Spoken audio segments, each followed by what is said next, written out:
You're watching Channel 2. Still to come, a 2 Newsbreak. Then drama with the trainee nurses of Nightingales. Here on Channel 2. Tomorrow, the legend continues. A ghost dance will show us the way. It is our last chance to be free. The threat of all-out war and bloodshed. As it was before. Kill me first, before you take possessions of my land. And as it has to be. You understand what has to be done. Kenny Rogers, Bruce Boxleitner, Linda Gray in The Gambler 3 concludes tomorrow, 8:30 on Channel 2. When the night has come and the land is dark and the moon is the only light we'll see. No, I won't be afraid. No, I won't be afraid. Just as long as you stand by me.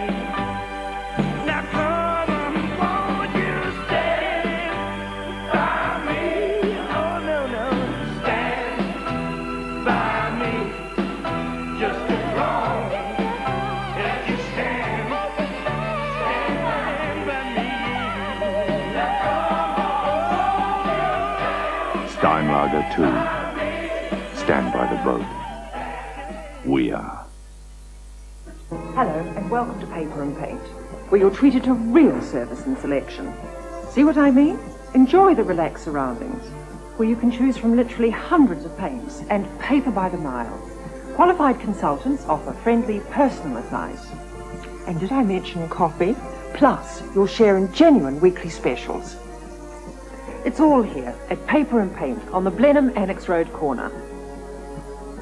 Your total decorator store.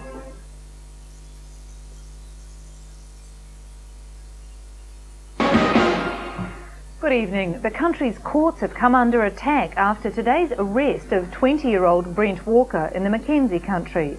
Walker faces a series of charges, including attempted murder. Opposition MP John Banks says the court had let Walker out on bail after ignoring police advice. The search for Brent Walker was a difficult and dangerous one, and if police had had their way, it would never have happened. Walker was already facing charges of aggravated robbery in Palmerston North, where he was alleged to have robbed an elderly couple. Police believed that was serious enough to ensure he stayed behind bars until his trial. Instead, he was released on bail. It's not an isolated case. The man accused of murdering the 2 Swedish tourists, David Wayne Tamahiri, was on bail at the time for rape. According to National's police spokesman John Banks, that's just the tip of the iceberg.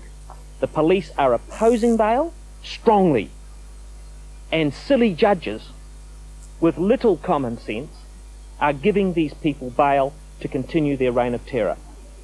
The PSA is fighting the dismissal of an Auckland traffic officer who was sacked for registering his car in his 4-year-old's name to avoid paying fines. Anthony Johnson's bosses were furious he'd sidestepped parking fines by making his daughter the registered owner of his car.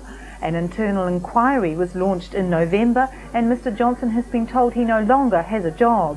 He's always defended his actions, saying they were well within the law. A New Zealand man is due to appear in a London court about now on charges relating to an $800 million futures fraud in Auckland last year. Stephen Francis faces 4 charges relating to the fraud which led to the Auckland firm Jordan Sandman Futures being suspended from the futures exchange. Police haven't ruled out instituting extradition proceedings at some later date. New Zealand's elm trees are under threat after the discovery in Auckland of the deadly fungus Dutch elm disease. The disease has been found in several elms in an inner-city park. The discovery of 7 trees dying of Dutch elm disease in Auckland's Myers Park is devastating news. They're around 100 years old, and now every one will have to be felled to stop it spreading. Scientists believe contaminated wood pulp on a ship may have brought the disease here, and now the whole country's at risk. Tiny bark beetles transmit the disease by flying from tree to tree. The public here is now being asked to report the disease immediately if it's spotted. One of Italy's top tourist drawcards, the Leaning Tower of Pisa, is closed to visitors for the first time in 800 years. Experts decided on emergency restoration work to prevent the structure from collapsing. But with the tower closed, perhaps for years, locals say they stand to lose millions of tourist dollars. The tower will probably be stabilised by injecting concrete into the foundations. Cricket and Otago put their poor one-day form behind them to crush Auckland in today's Shell Trophy match in Dunedin. Otago's win by an innings and 61 runs was spearheaded by spinner Stephen Bock, who took 15 wickets in the match. The victory takes Otago to the top of the points table, while Northern District's narrow win over Central pushes them up into third place. That's it from Newsbreak tonight. Our next news is Breakfast News with John Hawkesby at 7 in the morning. Good night. You're watching Channel 2. Still to come, Nightingales. Then Ryan O'Neill and Omar Sharif star in the Monday night movie on 2.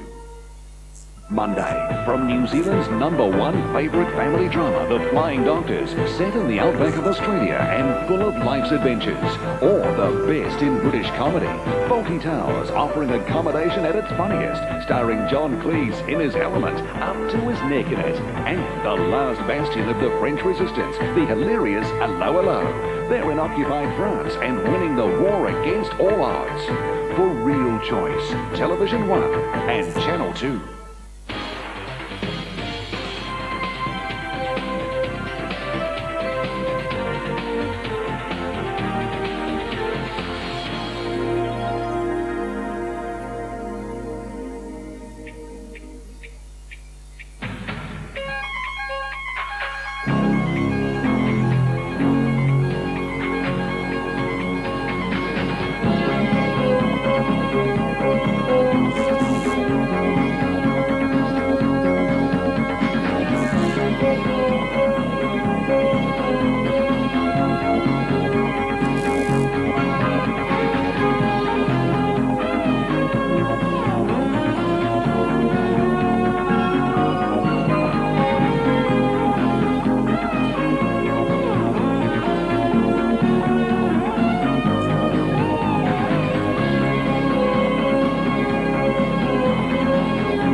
Well, Bridget, are you still afraid of riding motorcycles? Not when I'm with you.